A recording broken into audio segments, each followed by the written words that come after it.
All right. Hello, everyone, and welcome back. How's everyone doing today?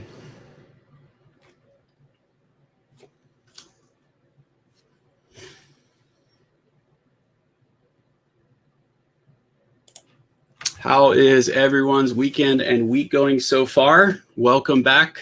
Let me know that you can hear me, and then we'll get started here very shortly.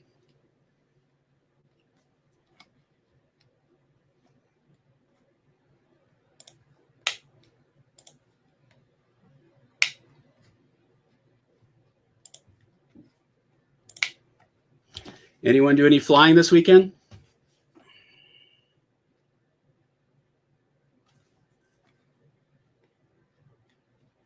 Hey, William, you are in the chat, sir. So I just think nobody has said hello. Let me know if you can see that. Everyone see the chat?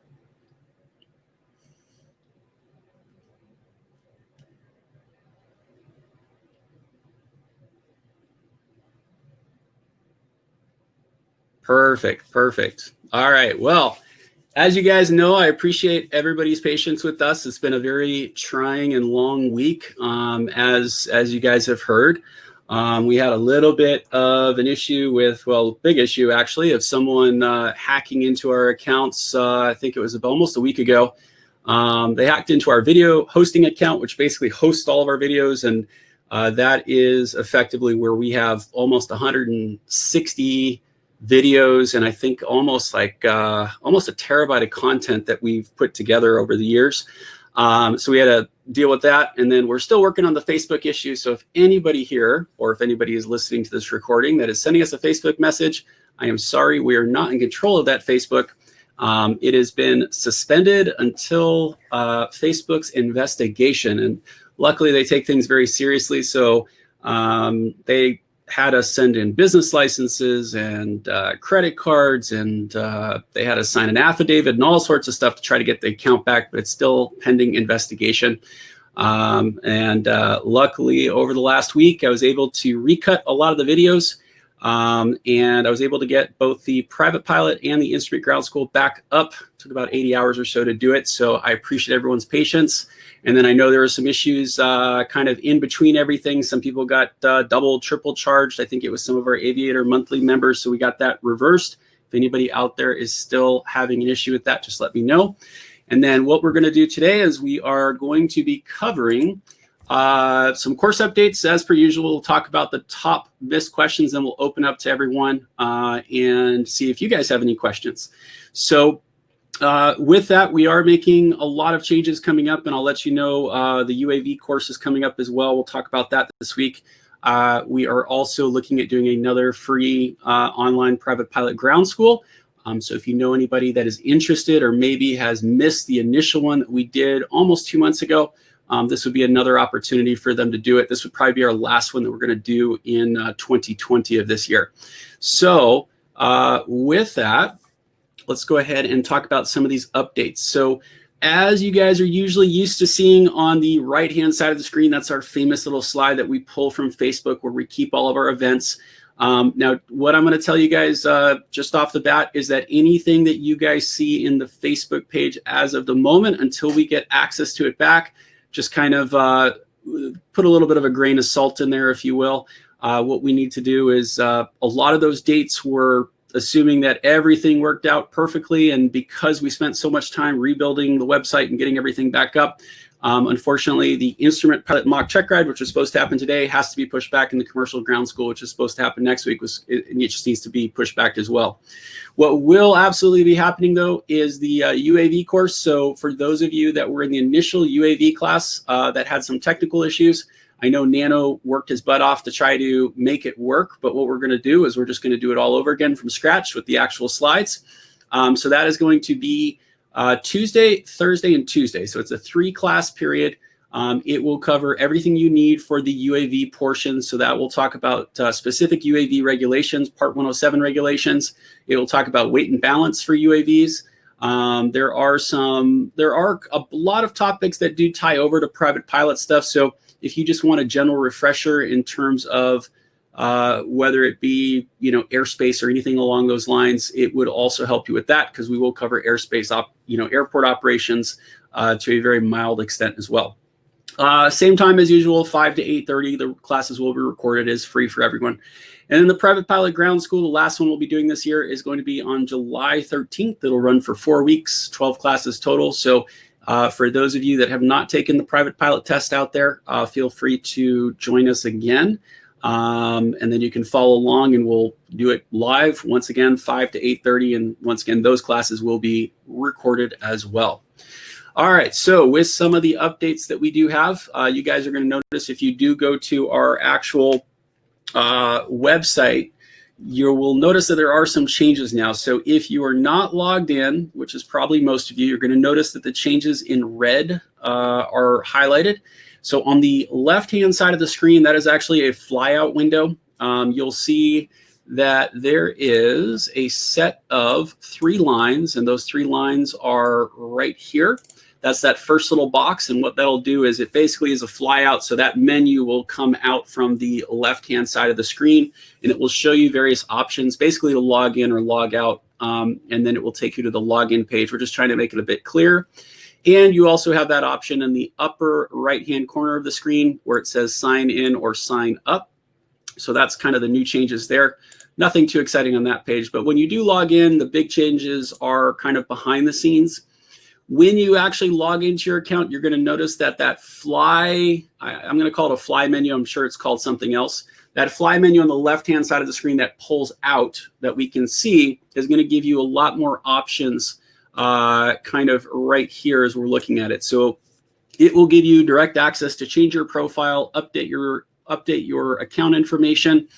It has a timeline, notification, messages feature. We will put out a video on how to use all that, but think of it as kind of like a mini Facebook site. So what this will allow us to do is this will allow us to create groups internally and have discussions about our actual ground school. So if anybody's having any problems, just kind of like our Facebook group, we're going to test it out and see how that goes. But it also does allow you to form your own study groups if you want to create your own study groups within the actual program itself. The other menu that is available to you is when you log in, you'll have your name there. If you want to put a picture, you can. It's another menu, and what ends up happening is you then click this little tiny chevron, and what will end up happening is this menu will expand. It will give you some additional, some of them are duplicates, but you'll have profile, account, notifications, anything along those lines. Your courses are going to be listed here as highlighted in red.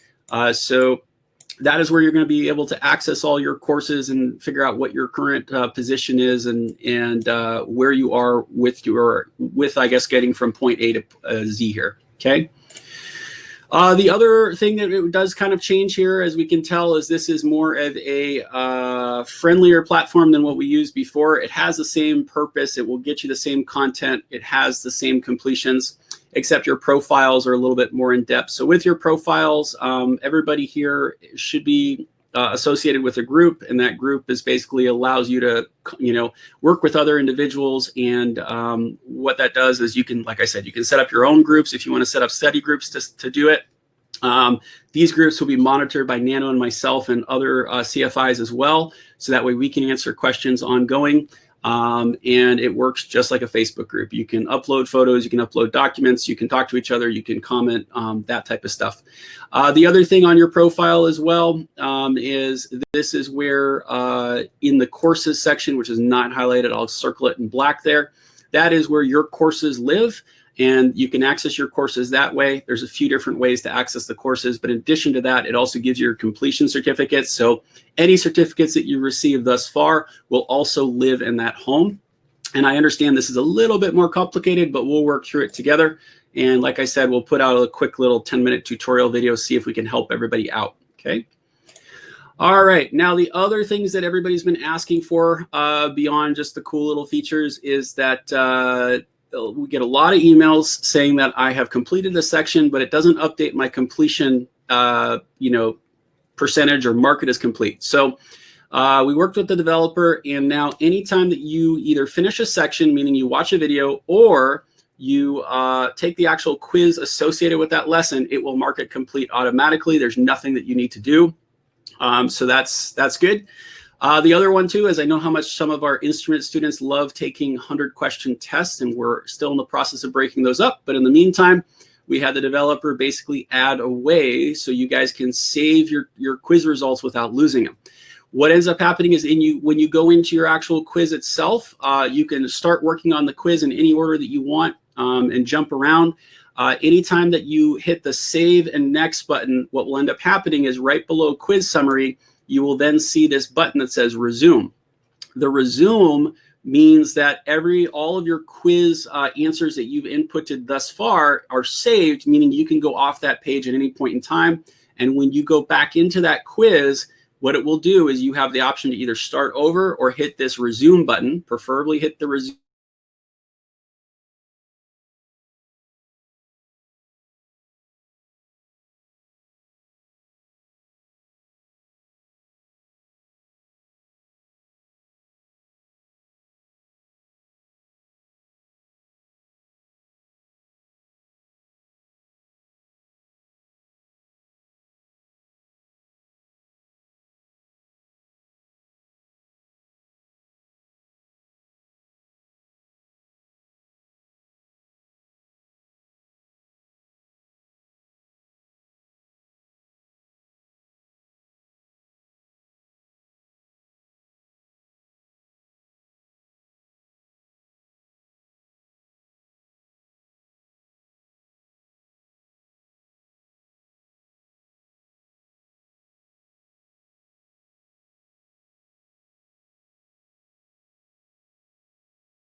All right, how about now? Any better? When in doubt, go to plan B, which is always going to be computer number 2 or number 3 at this point. Any better, Missy, Hugo, Deborah? Should be a little bit better now. Yes, perfect. All right, great. I apologize. It's always fun doing these things. It's kind of a pain in the butt. But let me just go over this slide one more time. I'm sure you guys have had a chance to read it all. I'll get rid of the feedback on the other monitor here. So big things that we have for you guys are obviously that the completion is now going to, it's going to self-complete for you guys. So that way you don't have to click the done button. The other one that I was trying to mention was the save and resume. On all of your quizzes except for the final, now you'll actually be able to save your results and then basically get to it another point in time. So if you are busy, you can save them, come back to it. What you'll notice is when you go back into the quiz, it will either say start over or resume. You want to hit the resume button. It's right beneath the quiz summary on the right-hand side. And that will allow you to pick up right where you left off. So that way, if it is a longer test, I'm trying to break them up into 20 questions each. Some of them, there's a couple weather ones where I'm not able to do that. There's still going to be 50 or 60 questions, but that will allow you to do it as well. The other thing we also heard a lot about was the ability to review your quiz questions. Now, a lot of times, it is really helpful to know what questions I missed. And I understand that in the old format, you could do it, but it was kind of like you had to go through menu after menu, and a lot of people just don't know how to do that. So this is going to live in your profile, which will allow you to look at every single attempt that you've ever made on a test to date. It will show you what you answered, what the potential answers were, what the original test question was. You can print that out for your review. And we're also working with the developer to basically take all of your missed test questions and create your own little mini test for you. So that way you could just focus in on just the questions that you were having problems with instead of just the whole testing bank as well. So I know that is something that I've seen in the past historically with, what's that company name? The guys out of Texas that do all the test prep stuff, they're really great, okay? The other one too is that within your profile, if you go to the courses section, it will allow you to manage your certificates, and it does have some privacy. I know a lot of us don't want our first or last names out there, or maybe we just want to use nicknames. It does allow you all of those options as well. So we're just trying to create a little bit more of a community. And then once we do those other courses with the UAV and also the private pilot course, hopefully we can get some nice discussions going and kind of move forward from there. All right, with that, if anybody has a shirt that is MIA, missing in action, for the love of God, please fill out the Google form that I sent everyone via email. It was in the newsletter, I believe it was 2 days ago. All you have to do is fill it out. A little tired of looking for t-shirts at this point, but I want to nip this in the butt and get it done. Nano is out this week, so I'm going to be doing all the teaching and doing all the work, but I want to get all the shirts that are MIA accounted for. All I need you to do is tell me what's missing and where to send it to, and I'm going to forward that directly to our t-shirt provider or vendor, if you will, so we can get that taken care of. For those of you that are waiting for a course completion certificate, I know that's none of us on the actual course. Nobody that's actually here currently. But if you are waiting for a course completion certificate, guess what? I'm doing those all today. In addition to that, I now have to, now that the website's back up and everything's running smoothly, I now have to get to the 600 emails that everyone has sent me, so that's basically the rest of my day. Okay. All right. Let's get into the actual purpose of why we're here, to make sure that we all still have the same knowledge. I'll go ahead and get rid of myself on the screen. And with this, we're going to start off with the private pilot questions. I'll go ahead and bring up the poll. Try to answer in the poll if you can. I will publish the results as well. So, and these are actually good review for instrument pilots as well, just because these are some questions that I keep seeing people miss, but they're really not very common, right?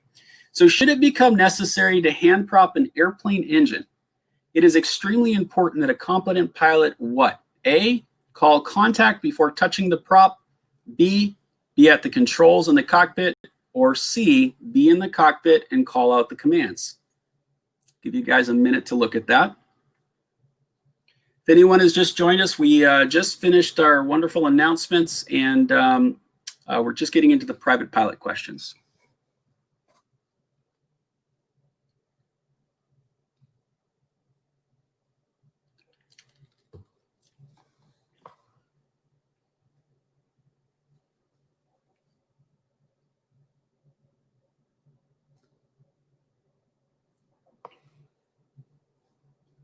All right, we have about 3/4 of the class with B so far, and about 1/4 of the class with C.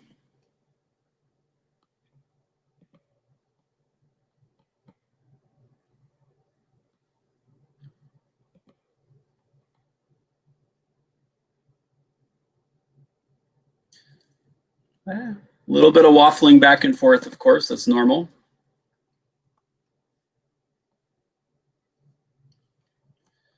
So like I said, even most of us instrument pilots or commercial pilots, we're not out there hand propping a plane every single day. There are some questions from the FAA that are going to be a little bit less, day-to-day stuff, especially like the aerobatic questions that you're going to find in your private pilot exam. Not a lot of us are flying aerobatics. I'm not. I have a student who does it, but I'm not a huge fan of it. But the correct answer here in this case is actually B. Be at the controls of the cockpit. And preferably for me, I want someone that's really on those brakes, right? I think I've done a hand prop once over at Santa Paula next door to us. It's a little nerve-wracking, but the main thing is I want a competent pilot in that cockpit.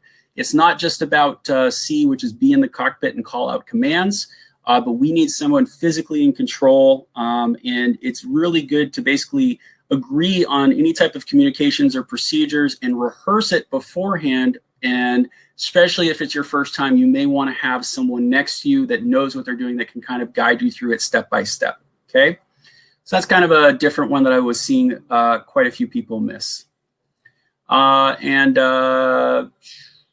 Roger, the UAS class that did not start at 11, as mentioned, our Facebook account was a little bit off at this point, and we don't have access to it. The UAS class is going to be Tuesday, Thursday, and Tuesday. It's starting Tuesday at 5 p.m. I sent out an email to everyone, so that is when it's going to happen. Okay. All right, let's go ahead and take a look at the next question here. And another private pilot question has to deal with the altimeter.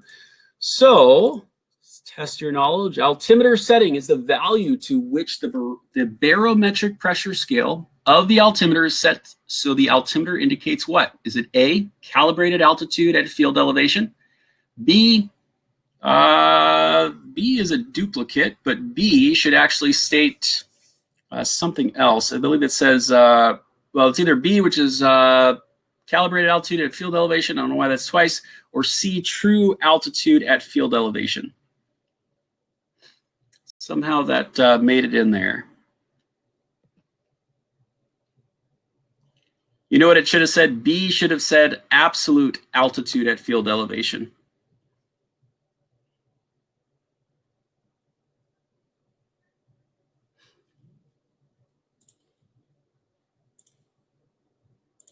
See if I can add that back in there for you guys. So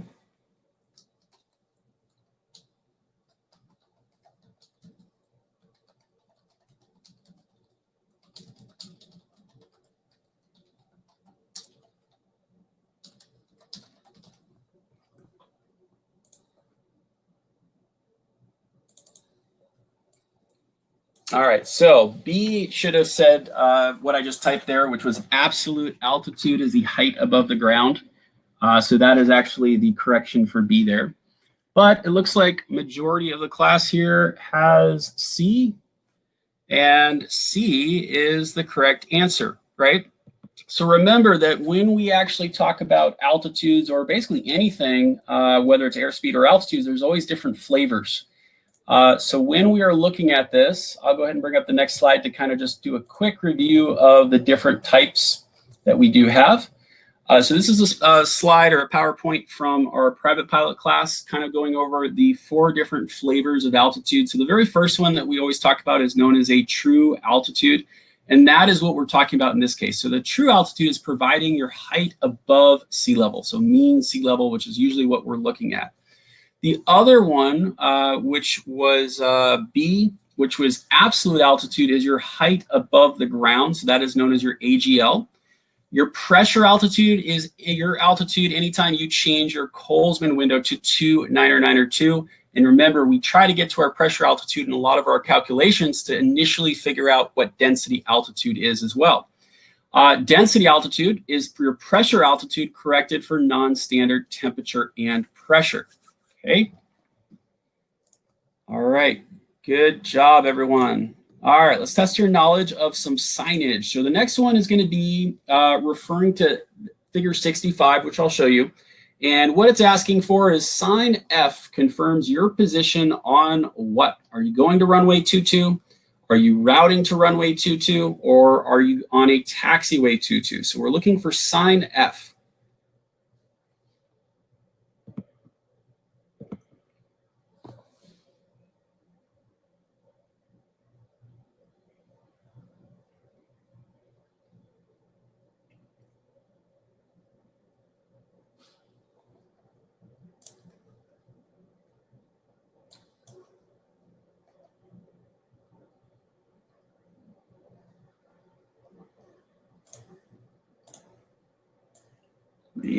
That one right there, if anyone needs any help.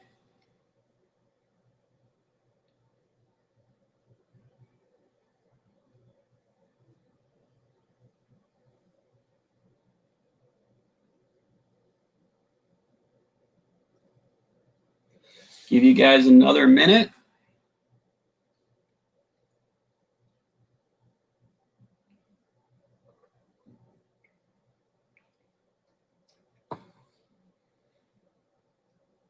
And it looks like majority of the class is almost evenly split between A, B, and C here.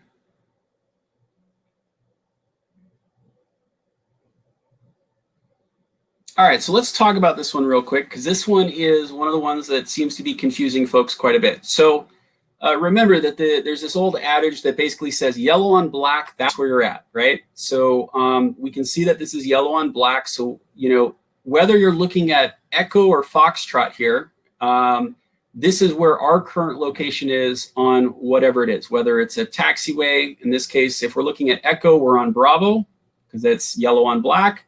And F here is actually referring to taxiway 22. It's a little bit unusual to have taxiways as numbers, but they do exist.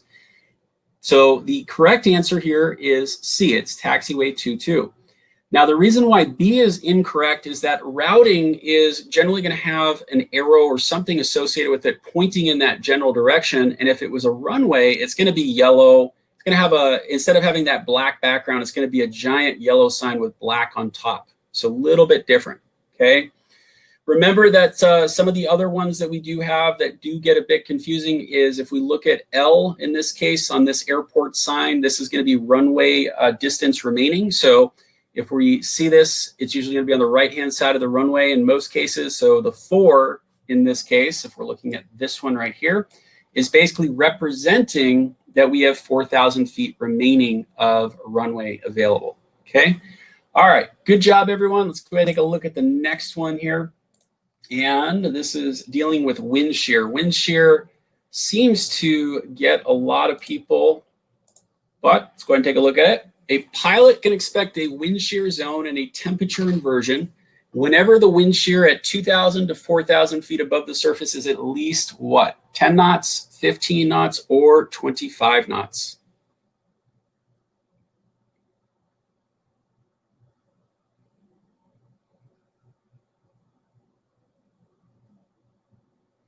Give you guys a moment to take a look at that. Remember, what is the definition of wind shear? We've talked about it a lot in both of our classes.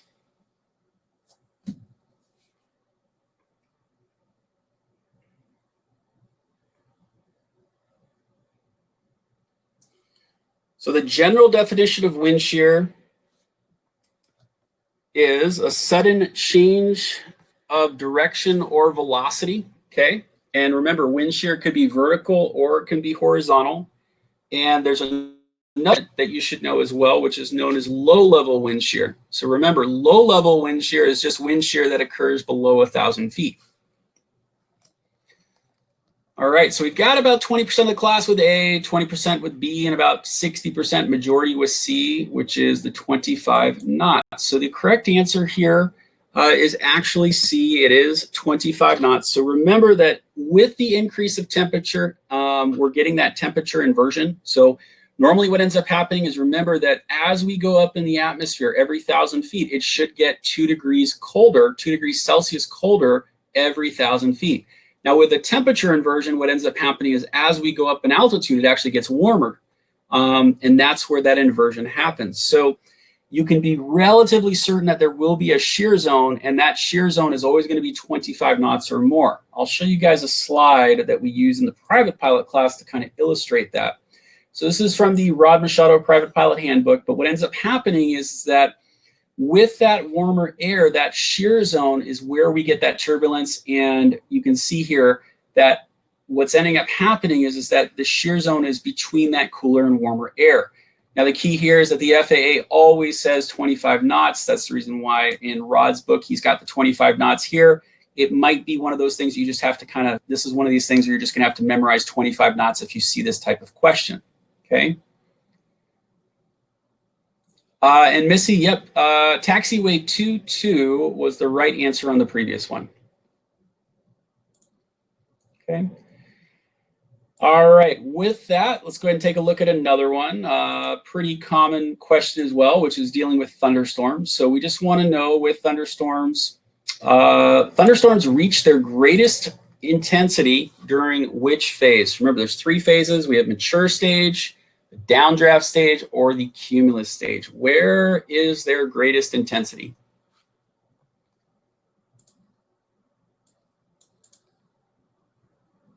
Let me take a look, Missy.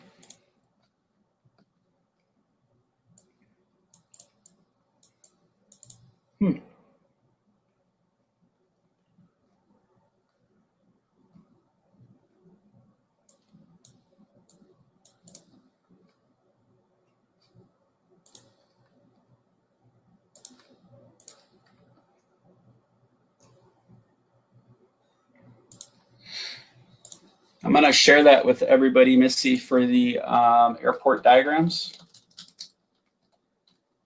Let's see here.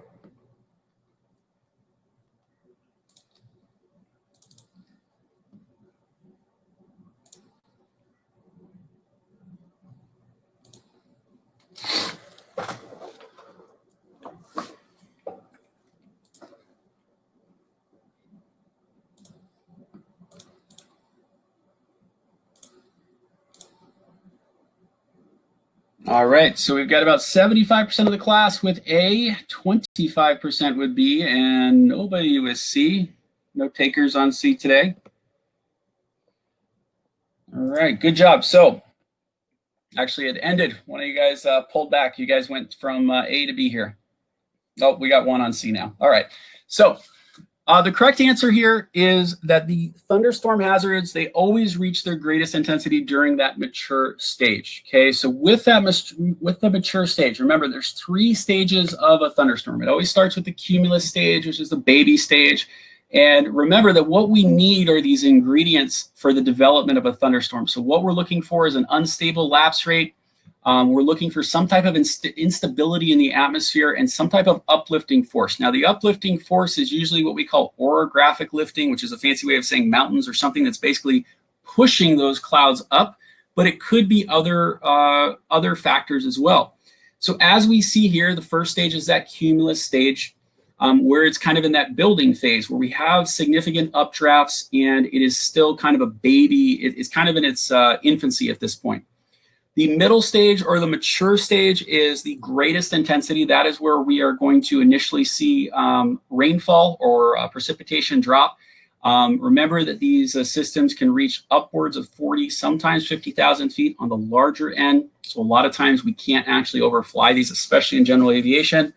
I know in my Embraer Air, which only goes up to 41,000 feet, we still couldn't even do it. We usually had to, dive and dip and dodge, if you will, kind of get around these systems as a whole. Now, in that second stage, which is the mature stage, we know it begins because it is the precipitation, or the first sign of rain. It has the significant updrafts and downdrafts, and then that dissipating stage is generally where we're going to see that anvil. That anvil is going to lead it. Remember, we don't want to fly underneath the anvil. Usually hail and other objects can kind of protrude or fly out from that area, okay? All right, let's get back to that last question, though, that Missy did point out. I think it's one of these ones because I double-checked this question with Shepherd Air, and I think it's one of the ones that the FAA is just marking incorrectly. So I'm just going to bring up the test question one more time. Yeah, Roger, the instrument oral prep courses had to be pushed back just because we had to do all the work to get everything back in order before we continue. So I will have a date on the instrument prep course hopefully by the end of the week for everyone, and I am hoping that Facebook reaches out to us the next day or so, or by Monday, gives us the good news that we have the account back, and then we can post all of the updates for everyone, okay? All right, so I want to thank Missy for pointing this out. I did share a file if you guys want to look at it. It's what Missy provided me. It is the airport diagrams. It's a quick reference guide from the FAA. And if you look at it, we can go down to the sign 22, which is showing runway location, identifies the runway on which the aircraft is located. So yellow on black, that's where you're at. What we have here, though, is that for whatever reason, the FAA is currently marking this question as a taxiway. I understand that what you're gonna realize is when you take enough of these tests, the FAA has incorrect answers. And the reason why Shepherd Air is really, really good at what they do is they will tell you that, hey, the correct answer for F, in this case, F means that you are on runway 22. But in order to score this correctly, you need to answer that you are on a taxiway. Does everyone understand that? Or has anyone ever kind of experienced this on an FAA test? Usually in the notes section of Shepherd Air, it will say, hey, you need to answer the incorrect answer to get points on this. Crickets. All right, so the correct meaning of that, as Missy thankfully pointed out, is going to be F. The significance of F, the correct answer, or I'm not going to say the correct answer, the correct meaning is that you are on runway 22, okay? What you need to answer if you see that is going to be that you're on a taxiway 22. And that is, as Missy said, sometimes they get these tests out and they don't fix them for a while.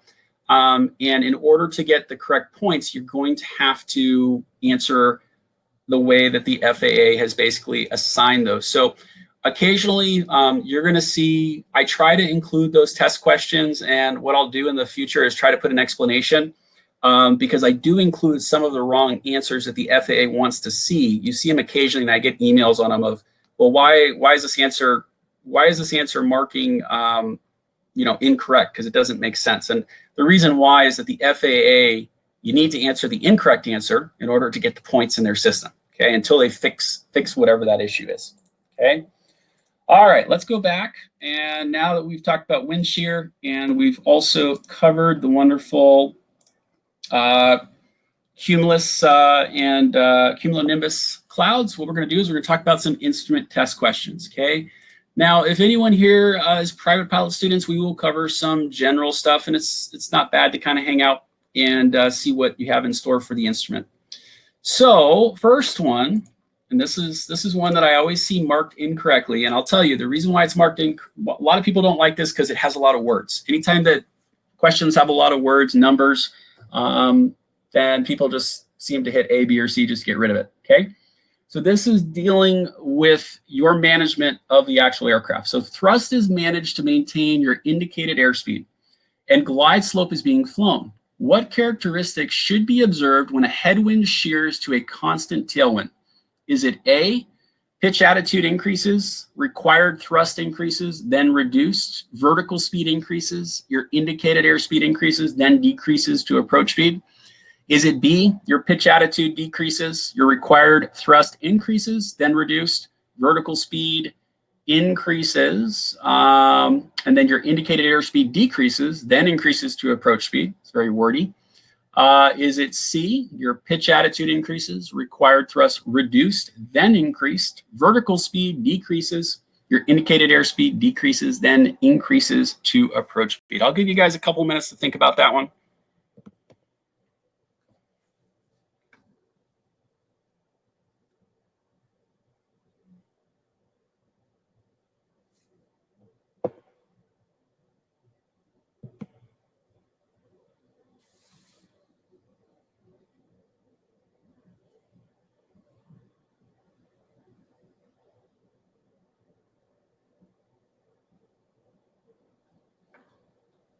And I understand nobody likes these.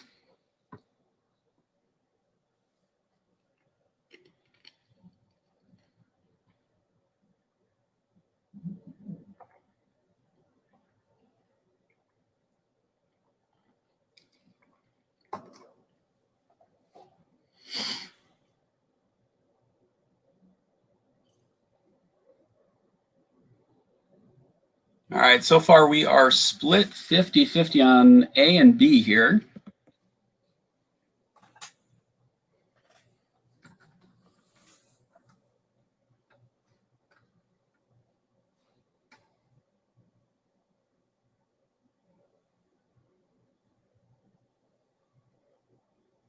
So I'll give you guys a hint. So remember that when the headwind is shearing to a constant tailwind, right? We're going from a headwind to a tailwind, that nose is going to pitch down. So if we have a nose that pitches down, what needs to happen?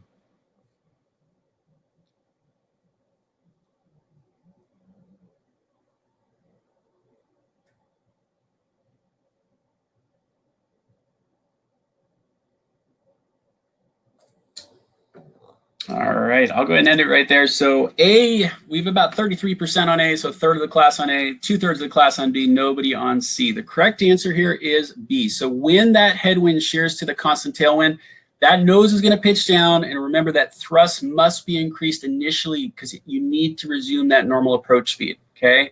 We're always trying to keep that approach speed in mind, especially if it's a timed approach. That's incredibly important, and it's also good practice. What will end up happening is then as you resume your normal approach speed, you'll be able to reduce, it'll then reduce kind of as that airspeed stabilizes. And then the VSI will also, the vertical speed will also increase, and then the indicated airspeed decreases and then increases to approach speed. I know that's very wordy. Okay. Yep, add power. Yes, good. So once again, these are easy points. They're not very difficult. It's just a lot of people, and you see this a lot, we're all guilty of it. We see a very wordy question, or we see something that says, take out your E6B, and we're all like, we'll do that one at the very end. And then we're looking at 3 different answers, and it's easier just to say, pick one. But just take your time. The correct answer is B in this case. All right, let's go ahead and take a look at another instrument question. This is interpreting a PIREP. Let me go ahead and bring up the poll here for you. So what we want to do is we want to interpret this PIREP, and your choices are obviously A, we have a ceiling of 6,000 feet, intermittently below moderate thunder showers, turbulence increasing westward. You have B, flight level 600, intermittent below clouds, moderate rain, turbulence increasing with the wind. And C at 6,000 feet, between layers, moderate turbulence and moderate rain.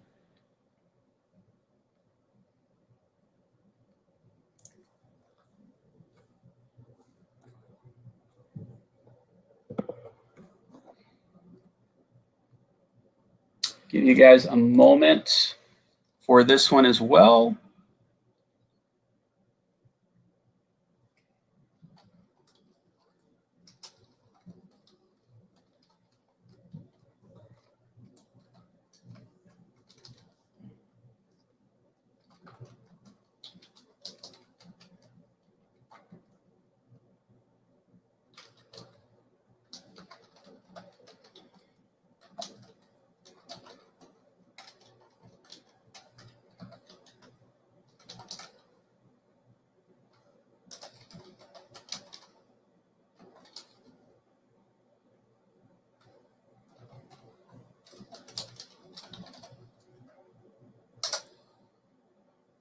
All right, so no takers for B. Good job.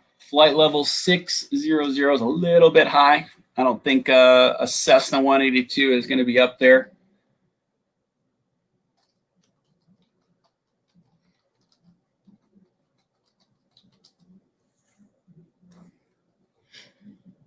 All right, so we've got about 20% of the class with A and 80% with C. So I'm going to go ahead and stop there. I'm going to go ahead and put the rough METAR explanation. So remember, when we read a METAR, I'm sorry, not a METAR, a PIREP that is, we have two different types of PIREPs. We have a UA, which is basically a routine PIREP, and then we have the urgent PIREP. Okay, so this is a routine PIREP. The first section that we always have is it's going to tell us a location. So OV is basically over. So in this case, it's over whatever this VOR is, MRB. It will give us the time. So in this case, our time is 14. I wrote down 1420, but it's actually 1430 Zulu. It will give us our altitude, which is 6,000 feet here, which is 060. Our type of aircraft, TP is the type, and then we have a Cessna 182. And then our sky conditions are all of, not that much. Our sky conditions are right here. So what we have is we have broken between layers. That is what the BL is. Okay, a lot of people miss the BL, which is between layers. The weather inside of this system is rain, which is RA. TB is always going to be turbulence. We've got moderate turbulence. And then what we have to do is we now have to figure out which one of these is going to best correspond to what we actually see here. So the correct answer here is mentioned is C, which is at 6,000 feet. So both A and C basically work because it does say 6,000 feet on both. But A is telling us that there's a ceiling of 6,000 feet, right? C is telling us we're at 6,000 feet because that's where we're actually reported. What we also have in C is between layers, which is the BL. We have moderate turbulence, and then we also have the rain. Now, it doesn't tell us, well, it does tell us the RA. Remember that we could have the identifiers of either a plus RA or a minus RA.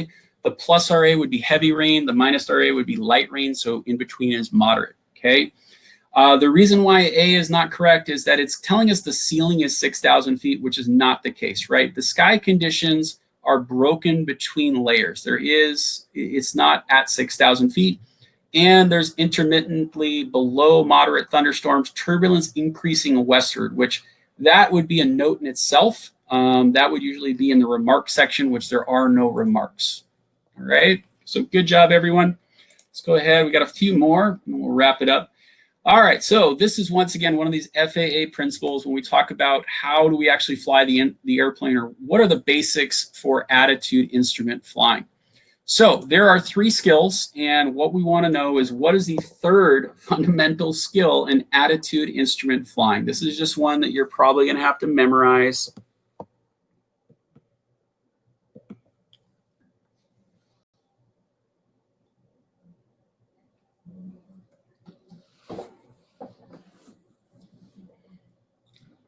Give you guys another moment on that. And then I think we have about 4 more questions left, 5 more questions.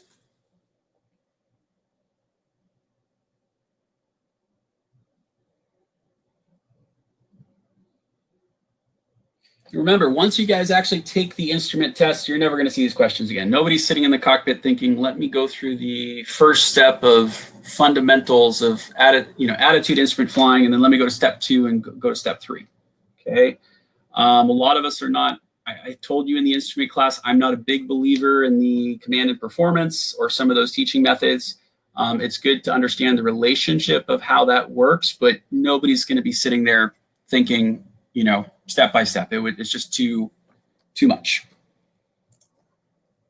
Yeah, it is a bad question. I don't really like it. All right, so we have, I'm gonna go ahead and end it right there. We've got about nobody on A. We got about 40% of the class on B, which is power control, and 60% on C. So the way that this actually works is that there are 3 fundamental skills involved in all instrument flight maneuvers. So they are in this order. It is going to be your instrument cross-check, then it's going to be your instrument interpretation, and then it's aircraft control. So number 1, this is not one of the 3 that are mentioned.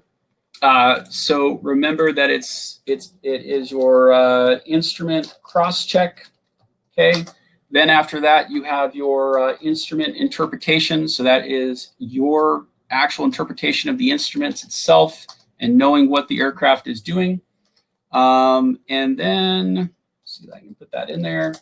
And then after that, we have aircraft control. So this is one, as mentioned, that you're just going to have to know for the written. I'll go ahead and put that on there, but that is the order from top to bottom. And any questions with that?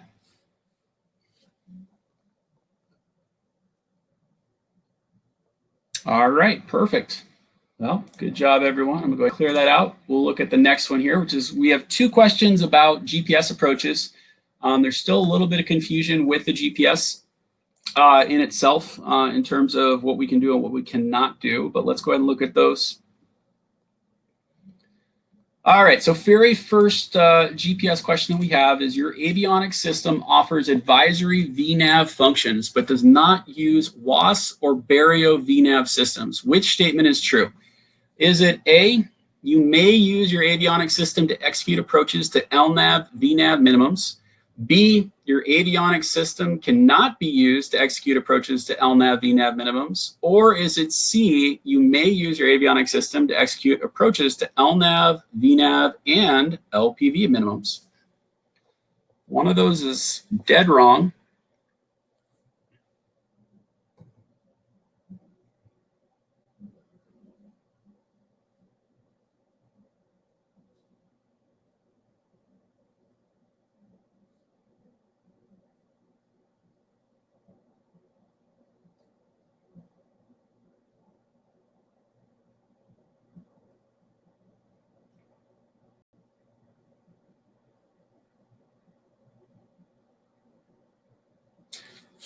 All right, I see some of the answers rolling in. I'll give you guys just another minute to look at that.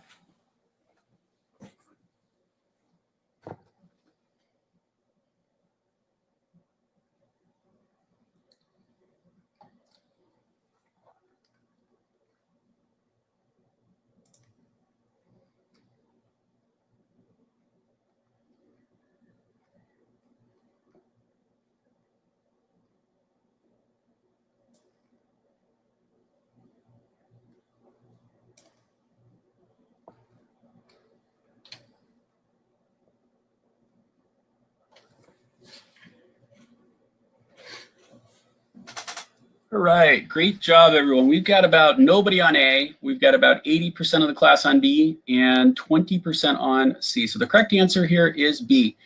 With some of these questions, I like to just kind of start crossing stuff out that just really does not apply. They're giving you like all this extra superfluous information. So if we take out that first portion, and all I need to know is that we have a GPS system, but does not use WAAS or Barrio VNAV. So what it's telling me is that we are not WAAS capable, or we are not capable of doing a Barrio VNAV system, which is going to be more on a, jets are going to use those. So what that is telling me is if we're not WAAS capable, if I look at some of these answers, let's look at answer number C. It says you may use your avionics system to execute approaches to LNAV, VNAV minimums, and LPV minimums.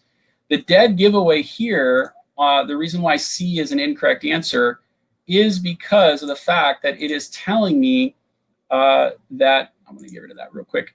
It is telling me that it's LPV minimums. LPV is a form of WAAS, right? So in this case, C is incorrect because it already tells me LPV. Remember that our WAAS, the two different types of WAAS approaches that we have, put them on there up here for everyone, is going to be an LPV or an LP approach. So an LPV is going to give us that vertical guidance, if you will, and the LP is the localizer performance, and it won't necessarily give us the vertical guidance. Okay, so C is an incorrect one. Let's look at A for a second. It says you may use your avionics system to execute approaches to LNAV, VNAV minimums. Well, this is where it really, it's important to understand the differences in when you can use certain things. LNAV, VNAV is actually associated with Barrio VNAV. Okay, so because we don't have WAS and we don't have Barrio VNAV, we can't do A or C. So the correct answer in this case is B. Your avionics system cannot be used to execute approaches to LNAV VNAV minimums. Anytime that you see LNAV VNAV, what you need to think about is that this is basically equaling your Barrio aided VNAV approaches. Okay, that is what you kind of need to think about when we're looking at this stuff. Anytime that you see the word LPV or LP, that is a WAS approach. And remember, we can identify a WAS approach in the upper left-hand corner of an approach plate. It will say WAS, but you should know at least some of this terminology, because as you look at approach plates, it's very important to know, can I attempt this approach or not? You don't want to be executing an approach that obviously you're not equipped for, or more importantly, you could be looking at an approach plate and looking at the incorrect minimums because you're potentially looking at a Barrio-aided VNAV approach versus something else, and you might need higher approach minimums based on your current equipment, okay? Does that help out a little bit? Hopefully.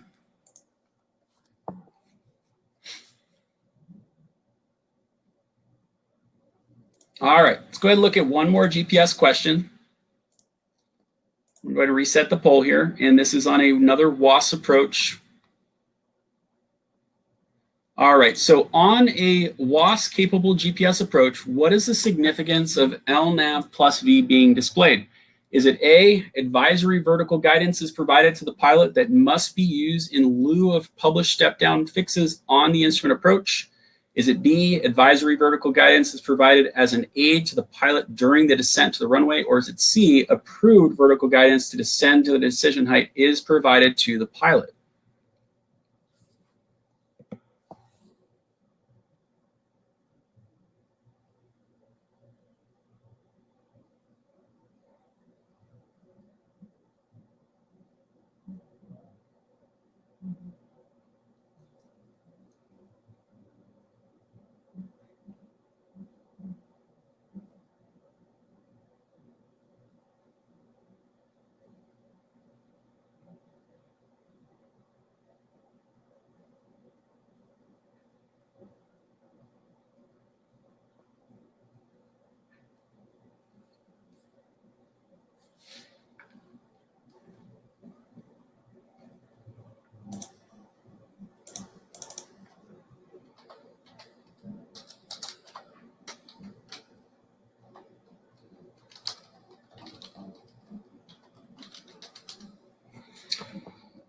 All right, looks like everybody has their answers in at this point. So we got 20% of the class with A, and then we got a split here. We got 40% with B and another 40% with C. So let's go ahead and take a look at this real quick.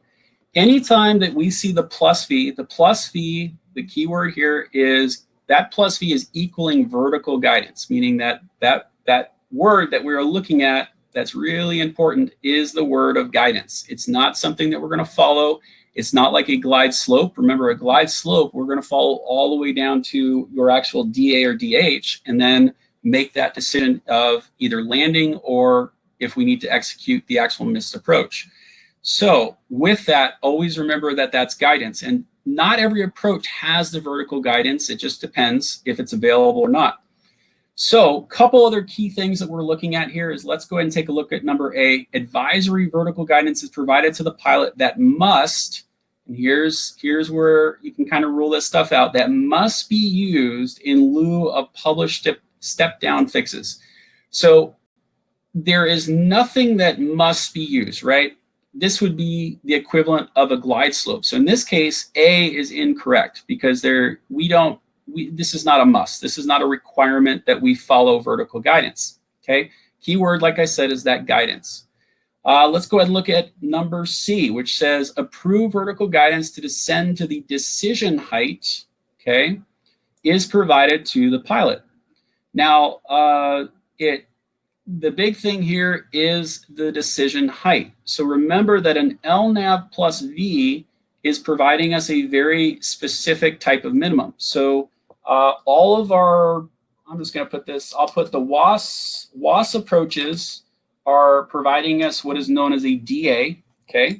And then the basically your other, I'm just going to put other GPS approaches are providing us your MDA, your minimum altitude, okay? So your decision height, which is a DH in this case, that is kind of irrelevant, so C is an incorrect answer as well. So what we have left here is B, which is advisory vertical guidance is provided as an aid to the pilot during the descent to the runway.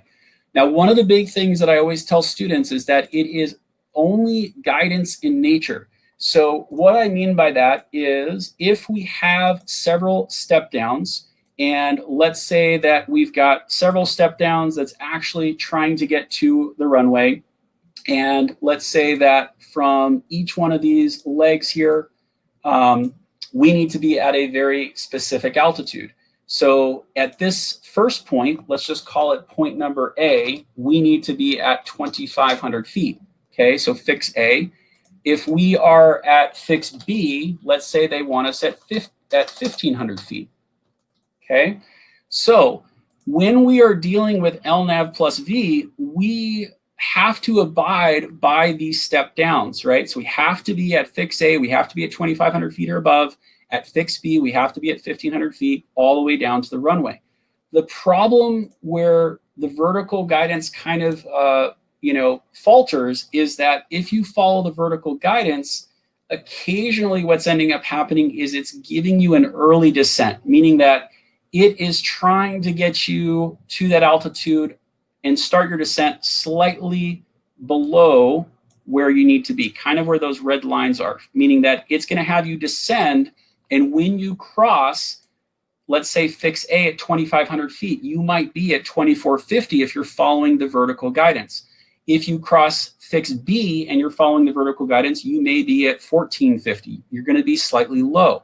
The point where you really want to follow the vertical guidance is from the final approach fix, whatever that last fix is, down to your actual target or your runway at the very bottom. So in this case, if we assume that fix B is our final approach fix down to the runway, that is really when I'll use that vertical guidance. So other than that, remember, guidance is the key word. Okay, any questions with that? All right, good job, everyone. Got two more here. Your favorite. This one's actually pretty easy. I think some private pilot students should be able to do this as well. This is talking about which illustration is going to depict you on glide path. And what we'll do is I'll bring up the question here for you.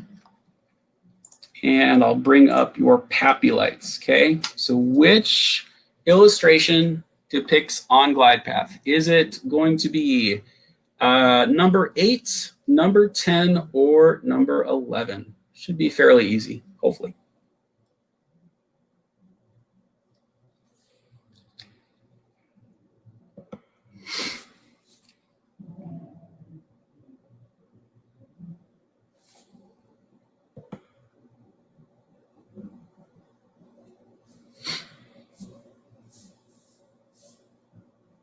All right. All right, got almost everybody on B here. Actually, we do have everybody on B, so that's great. So B is the correct answer. So remember that number 10, when we're actually looking at this, this is considered to be on path. For some of our private pilot students out there that are kind of hanging in there, the reason why 11 is incorrect is this is just showing slightly low. Remember that, red over white, you're all right. Red over red, you're dead. So when we have 3 red lights as we're looking at number 11, that is slightly low. If we had, let's look at number 9 here, 3 white lights, then we're slightly high. They all have their purposes, especially going into major airports. When we go into LAX all the time, if we're following a heavier aircraft like an A380 or those notorious 757s, we want to usually see something like what we see in number 9 here, which is going to be, we want to remain slightly high to stay outside of that wake turbulence. Okay. All right. Good job, everyone. 2 more and then we're done. All right. So this is asking about a VOR changeover point on Victor 27. So let me go ahead and bring this up. All right, so it says, where is the VOR changeover point on Victor 27 between the Gaviota and the Morro Bay vortex? Okay, so this map, of course, they're always hard to see on the FAA, but I did point it out for you. That big red arrow, you can see where Gaviota is, and you can see where San Marcos is. So your options are, is it A, 20 DME from the Gaviota vortex, B, 20 DME from the Morro Bay vortex, or is it C, 30 DME from the Santa Barbara vortex?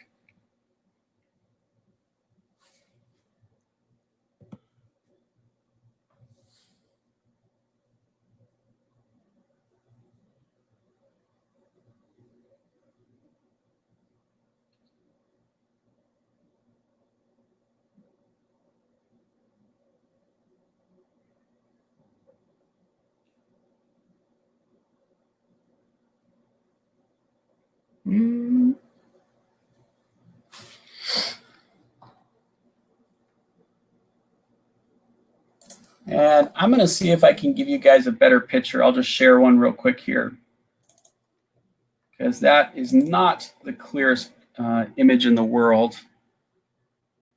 And this is figure 53.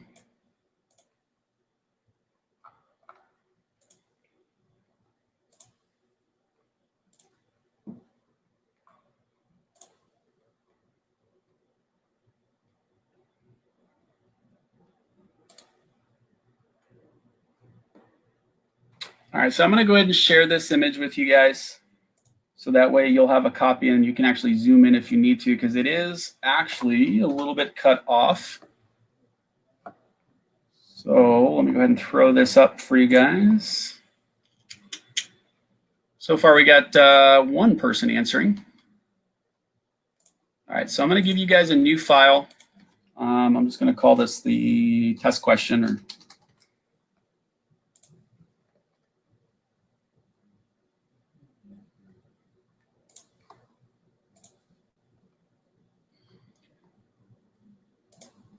All right, so I just shared the test question file. It's a JPEG. If you want to go ahead and take a look at that, that'll give you a better picture so you can actually see what the heck you're looking at here. And that relates specifically to this test question. And what we're looking at is we are looking at between Gaviota and Morro Bay. So Morro Bay was cut off from that slide a little bit. Morro Bay is in the upper left-hand corner of that image, which is still not the greatest.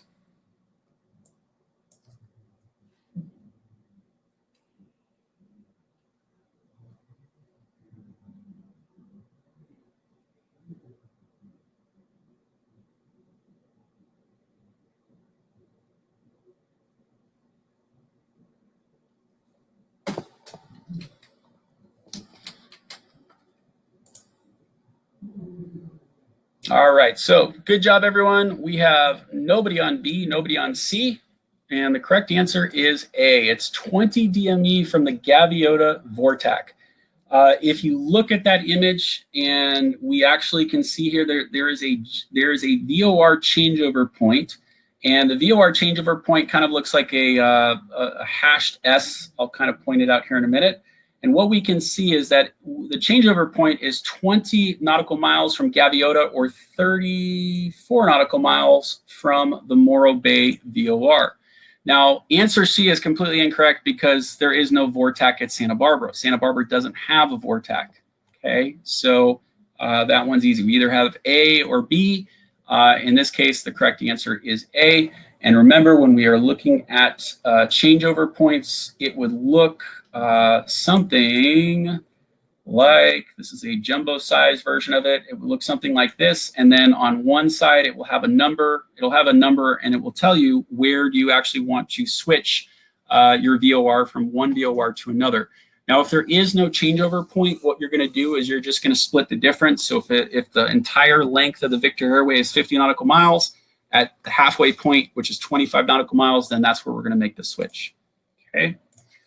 All right. Let's see, two more and then we're done. So this is referring to another one, and I'll bring this one up here in a second. All right, at which indication or occurrence should you initiate the publish miss approach procedure for the ILS runway 6 approach, provided the runway environment is not in sight? Is it A, when reaching 373 feet MSL indicated altitude? Is it B, when 3 minutes at 90 knots of ground speed have expired or reaching 373 feet MSL, whichever occurs first? Or is it C, upon reaching 373 feet AGL? So here is the figure 210, and then I blew up the actual minimum section for you to look at that. So I'll give you guys a moment.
All right, got about half the class in so far, or about split 50-50 here.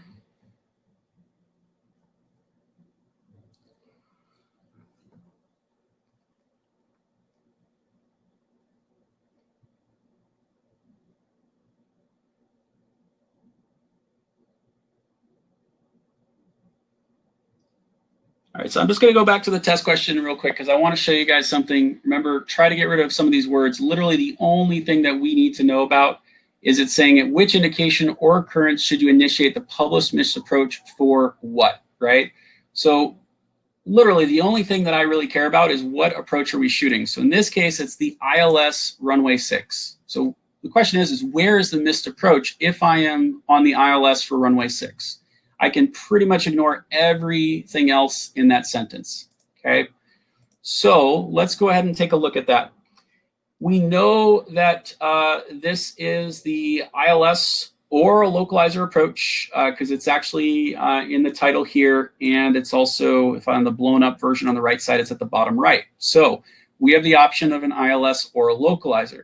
Now, where students do get confused, though, is that we look at the differences because we have jet fix minimums in the bottom section here. So in this case, all we care about is the ILS. So the only line that really pertains to us in this case is this one right there, because that's the straight in ILS for runway 6. So it's asking us, where is the actual missed approach? So we've got about 60% of the class with A, about 40% would be nobody on C, which is good. The correct answer here is A. So when reaching 373 feet MSL indicated altitude. So when we look at this, we're not looking at any of the other categories. All we're looking at is that this is the number that we care about. It's 373 feet and it's 1800 RVR. So because it's an ILS, we don't actually care about the timing or anything along those lines because the question is just asking where do you go missed? And it's when you reach 373 feet MSL. Now, B, which is a good guess as well, when it says when 3 minutes at 90 knots of ground speed have expired or reaching 373 feet, whichever occurs first. B is an incorrect answer because on an ILS, what ends up happening is we follow the localizer and the glide slope down until we get to a DA or a DH. Okay, so in this case, our missed altitude is 373 feet. If we're on glide slope and localizer and our needles are perfectly crossed and we get to 373 and we don't see runway environment whatsoever, we will go miss. B would be the correct answer if I change the question a little bit. If I change the question to if you are going to attempt the localizer for runway 6, B would be the correct answer. The reason why, actually in this case, it wouldn't actually that wouldn't be the correct answer. The reason why the minutes are important when we look at it, which is right down here underneath the airport diagram on the right side, we can see 90 knots, which is about 3 minutes and 20 seconds. So when we change from an ILS, right, depending on the type of ILS, the ILS is going to be either a DH, a DA or a DH, okay? It's going to be one or the other. Now, the straight-in localizer, which is the one that's right beneath it, is going to be an MDA. Remember, we talked kind of about a hunting license, if you will, and that basically allows you to continue down to that altitude. So in this case, if we were shooting the localizer, what would end up happening is that once we pass the final fix, our final approach fix is Honey, which is this fix right here. At Honey, we need to be at or above 1,800 feet. Then we have our next fix, which is Jetix. Jetix is 4.6 DME from the localizer. And in this case, what it's telling us is that they're giving us specific conditions for a localizer only. In the vertical profile, we'll notice that there's the word loc only with the star, and then we'll also see this 1080. This 1080 corresponds to this guy right here, which is where the VDP is, okay? So what ends up happening is that we can descend down to 1080, and as long as we have 4,000 RVR, and then because it's switched to an MDA, that basically means our hunting license is open. So when we depart Honey, which is the final approach fix, the Maltese Cross, which is right there, our hunting license expires at 3 minutes and 20 seconds. Once it expires at 3 minutes and 20 seconds, then we have to execute the MIST if we don't have the conditions necessary to continue the descent. The way that this question is posed, though, is only asking about the ILS. So in this case, the answer is 373. So hopefully that makes sense to everybody, okay? All right, so one more time, just to kind of review this, the 3 different criteria. We have an MDA, which is the lowest altitude expressed in feet MSL. And this is what I always call your hunting license, okay? So your MDA is pretty much for all of your non-precision approaches. So that's going to include all your VOR approaches, your localizers, your NDBs. It does include certain GPS approaches as well. And that basically allows you to hunt for the runway until you either run out of time. And remember, your MIST approach is basically, could be a timed approach. It could be based off of distance. It could be a physical location like a GPS waypoint where you have to go MIST. You have a DA and a DH, so we'll talk about those here in a second. So a DA is your specified altitude in the precision approach at which the MIST approach must be initiated, okay? Or you have a DH, which is your decision height, which is your height at which a decision must be made during an ILS, an MLS, so your microwave landing system that we're all doing, or a PAR approach to either continue. So for most of us, we're going to be dealing with a DA, which is an MSL value. A decision height is an actual AGL value. And the AGL value, the reason why that one was incorrect was that we would need a radar altimeter to determine our height above the ground versus our altitude. We are always in general aviation, for the most part, unless we have a fancy jet, going to be dealing with a DA or an MDA, okay?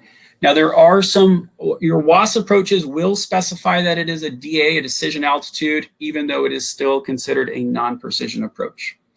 All right, here's your final question, and then we'll wrap it up here. So when may you obtain a contact approach?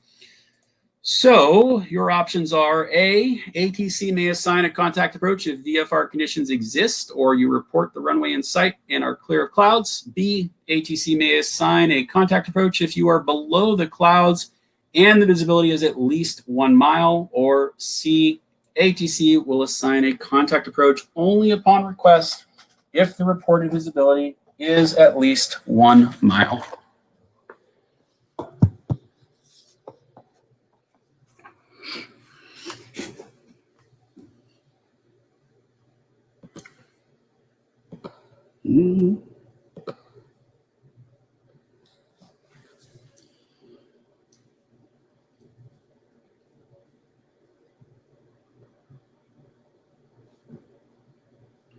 Little bit of a trick question. Give everyone another moment here.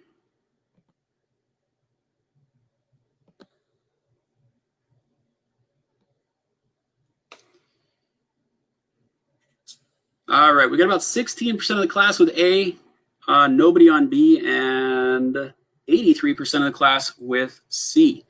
So correct answer here is C. Remember that the reason why A is incorrect is that ATC can't assign you a contact approach. They can assign you a visual approach, but they cannot assign you a contact approach. The only way that you can get a contact approach is that you have to request one from ATC, okay? So the correct answer here is C, just to kind of review that. So ATC cannot initiate the contact approach. ATC can issue a clearance for the contact approach upon your request as long as these conditions are met, which is the ground visibility is at least 1 statute mile or greater. They're only issued for airports with published approach procedures. And during the contact approach, it's your responsibility for your own obstruction clearance.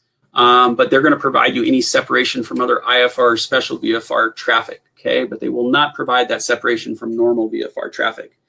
It's your job to basically maintain 1 statute mile of flight visibility and remain clear of clouds while flying that approach.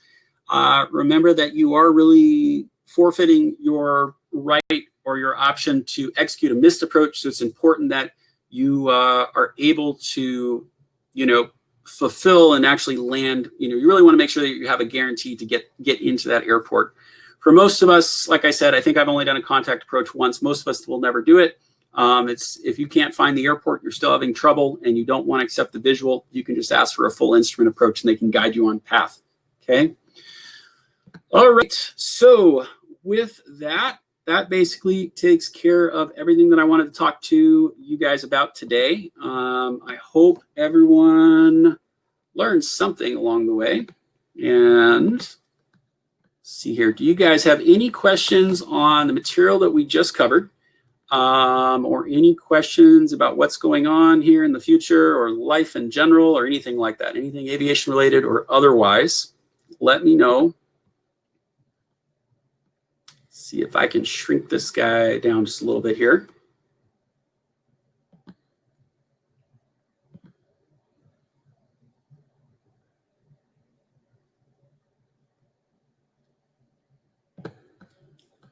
All right, so I'll stick around for a couple minutes, see if you guys have any other questions. As mentioned, now that we're kind of getting back on track,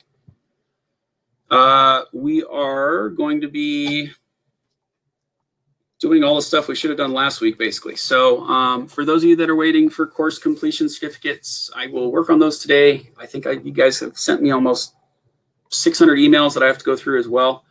And then in terms of the new dates for the classes, ignore everything that's on Facebook for the moment until I can send out an email and let them know that we have access back to our account. For anybody that missed out, we were hacked last week on our Facebook and also our videos, and that's the reason why the website went down.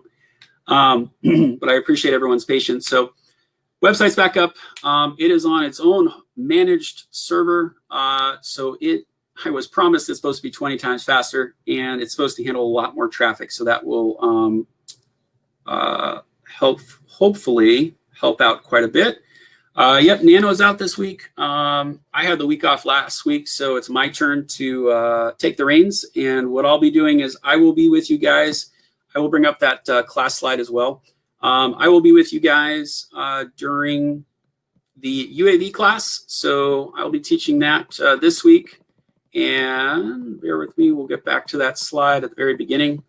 And yeah, we have good security people now. Almost everything is now triple password protected. It's almost pain in the butt. We now have 2-factor passwords, which means that it sends you a stupid text message every time. And if I figure out where my keys are, you now need a dongle. Looks like this. It's basically like a security key. And when you log into the account, you actually physically need a security key to get in now instead of just a password. So if you don't have that, even if someone took the password, go go back one more. Even if someone took the password, then what ends up happening is that you physically need the key. So unless someone comes to my house or the office and steals it, then we're good to go. Oh, a lot of slides today. All right, so here's your course updates for those that may have missed it. You do not need a dongle to access your account. You just need your username. And Deborah, this is for you going back to those passes, okay? So Roger, if you can pass on this to Cap, that would be fantastic. I can send you a link. If you can private message me your email, I'm happy to send that to you. But the UAV course is going to be 100% this week. It will be Tuesday, the 23rd is when it starts, 5 to 8:30. We'll record the classes in the event anybody misses it. We'll put it up on the website as well. And in addition to that, then it will be available. And I know it's pretty painful to watch Nano draw all that stuff the first time when we couldn't get the PowerPoint to work, but there's a beautiful PowerPoint that goes with it. So we'll start over and do it from scratch. And then Roger, if you want to pass on to any of your CAP members, we will be doing the free private pilot ground school again, starting on July 13th. I think we had a few thousand people turn out for that a couple months ago. So this will be the last one that we're going to do for this year. And that will be live as well. Perfect. Thanks, Roger. Appreciate it. I'll get that to you. Yeah. And Missy, it is a pain. Took me, I think just to get the videos back up, it took me about 80 hours because it was the raw video itself that we had to basically go through and subdivide. And I think you guys probably saw a video. I had 3 computers going. Each one was rendering and kind of working on different stuff, trying to get it all uploaded. So I'm hoping that with the site update, as long as it doesn't confuse anybody, it should make things a lot better. And yep, we do backup. I think it's backing up twice a day now. We weren't, the only thing we lost was our video hosting, which unfortunately when someone went in and deleted all the videos from our account, our Vimeo account, those videos are embedded in our website. So when people were going into the website, you basically saw nothing, right? And that's where we got a lot of emails. Hey, your website is not working, or your website, you just don't have any videos. So we wanted to make sure all that stuff was back up and running. Probably spent, like I said, about 80 hours putting those back together, and probably another 10 or 15 hours with GoDaddy trying to get our own server and getting everything squared away. So for those of you that are here, I hope you guys can check out the new website. Let me know if you like it or if it's confusing. There's a lot of new features on there in terms of groups and other things that we're going to test out. We may not end up using every single feature that program has, but it's more of a social-based system. So when we're actually doing our live classes, we can share a bit more, which is kind of nice. And we can create these, you guys can either create private groups if you want with your own study buddies. And it also allows kind of private messaging and a bunch of other things. And it'll create a little bit more of a community as well. And it'll also be a little bit of a backup to our Facebook issue that we currently have going on. So, all right. Anyone do any flying this week or anything exciting? Or are we all just trying to survive what's going on with the world?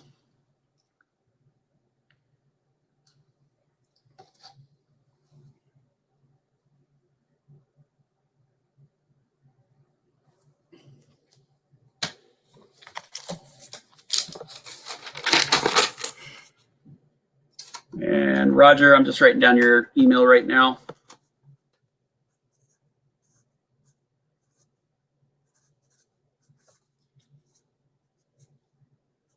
If anybody's friends with Maddie, I think you should congratulate her. I think she just passed her commercial multi-engine too. I was seeing that somewhere on my Facebook feed.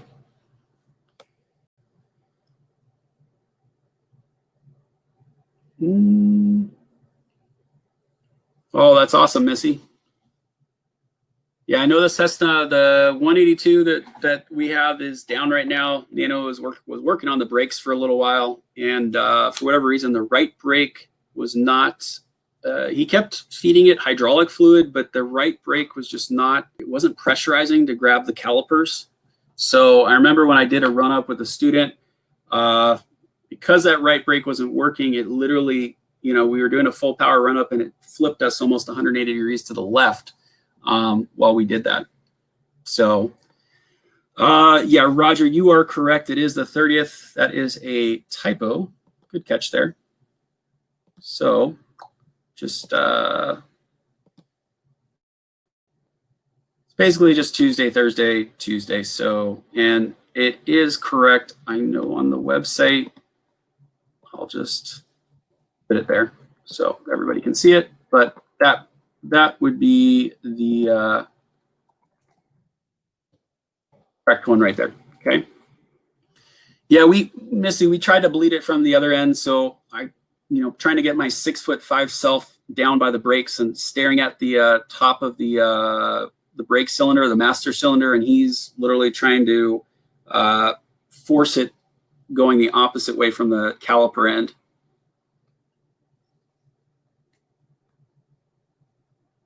And Roger, what I'll do is I'll email you both class links for the private pilot ground school and also the UAV course. I am sure that people showed up for the instrument oral prep class that was today a little bit earlier, and I apologize, but I will, like I said, with everything going on, we just need to reschedule some stuff here.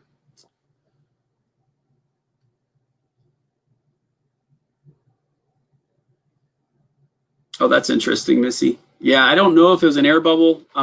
We took apart the master cylinder. If anyone is not familiar with how brakes work, there's basically a master cylinder, and what ends up happening is when you step on, because it's differential braking, when you step on the rudder pedals, that master cylinder is basically compressing that hydraulic fluid, and when it compresses, it's pressurizing the line, and what ends up happening is that pressure is then going to your brake calipers, which is basically opening and closing and allowing you to brake.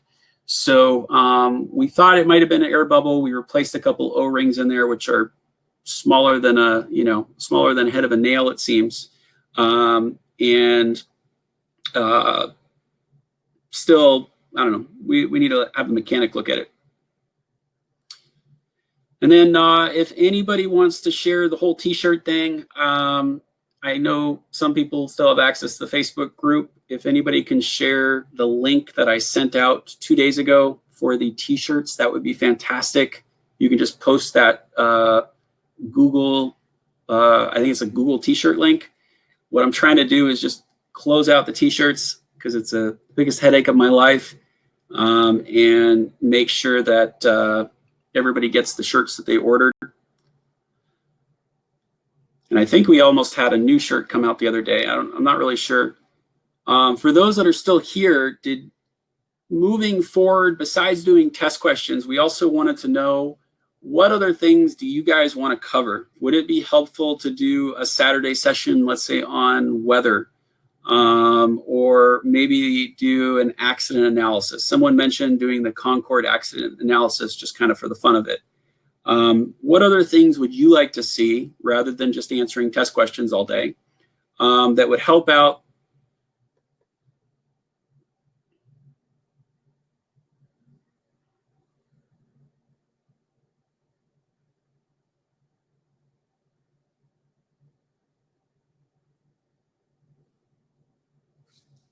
Nothing.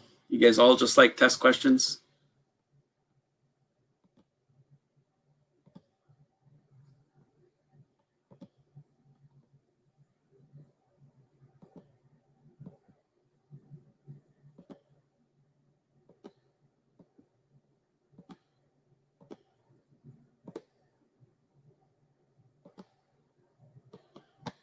You're welcome, Roger.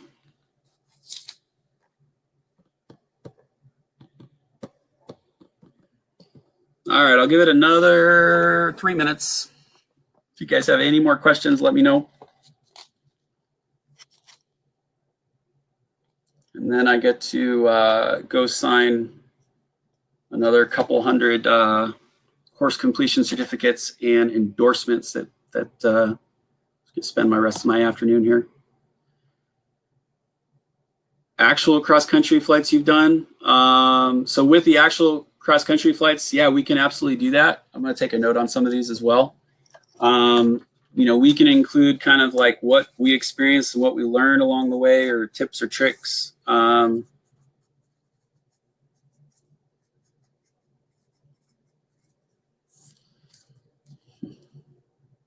Too broad, Roger. All kinds of seminars. I know. We've talked about weather before because some people just don't understand weather very much. We've done ForeFlight ones before.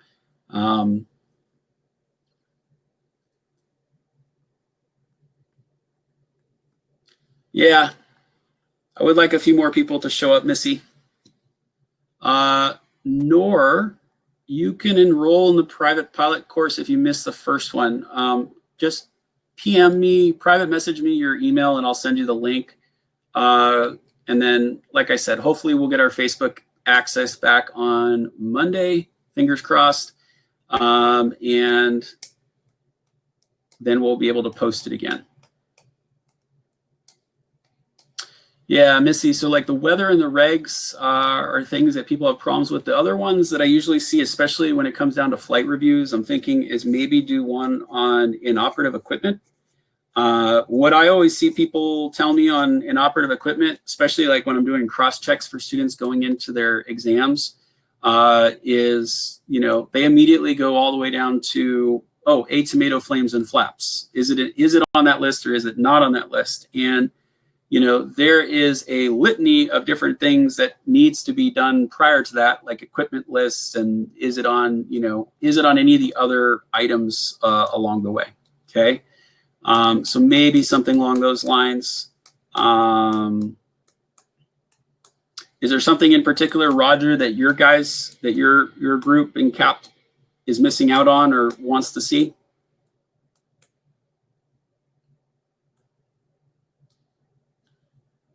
And you're welcome, Noor.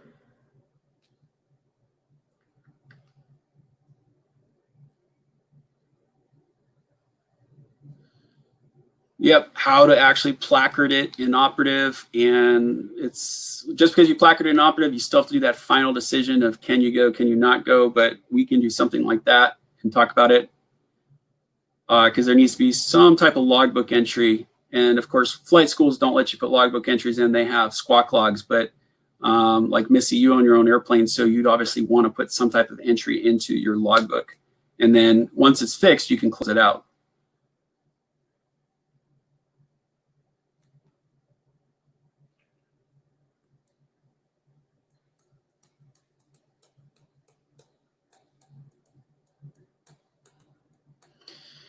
Yep, you pull the breaker, you disable it, assuming you know which breaker it is. If you don't, then don't. And remember, the easy answer is you're not going to remove it. You're going to have a mechanic probably remove whatever the item is, and it has to exceed a certain percentage of weight of the aircraft in order for them to recalculate the weight and balance. If it's under a certain percentage, then it doesn't matter. It's basically negligible. Nano can kind of get into that stuff. So weather, safety, instructor. Okay. Thanks, Roger.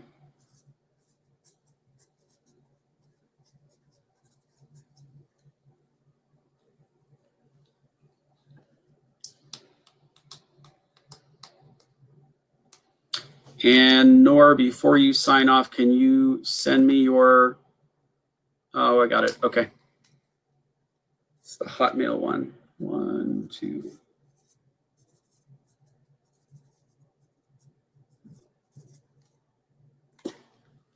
Hopefully that's the correct one.